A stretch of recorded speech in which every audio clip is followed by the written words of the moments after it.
ఈ మధ్య అనుకోకుండా ఒక ఆశ్రమానికి వెళ్ళాల్సొచ్చిందండి. అక్కడ ఎవరో ముగ్గురు, నలుగురికి ఒంట్లో బాలేదంటే వెళ్ళి మేము చెకప్ చేస్తున్నాం. అక్కడ చాలామంది పెద్దవాళ్ళున్నారు, గురువులున్నారు, చాలామంది శిష్యులున్నారు. అయితే ఈ గురువుల్ని శిష్యులు ప్రశ్నలు అడుగుతూ ఉంటారు. అయితే ఒక శిష్యుడు గురువుగారిని అడుగుతున్నాడు. "ఏవండి గురువుగారు, ఇప్పుడు మనం సన్యాసులం కదా! మనకి సంసారాలకి పెద్ద తేడా ఏంటండి? మనకి సంసారాలకి పెద్ద తేడా ఏంటి? నాకేం కనిపించట్లేదు" అన్నాడు.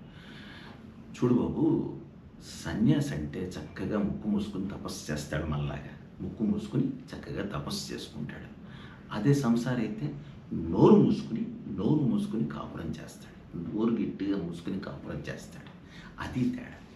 ఇంకో విషయం, మనం ఏముంది సన్యాసులం చక్కగా ఒక గోచిగుడ్డతో మన జీవితం అలా గడిచిపోతుంది.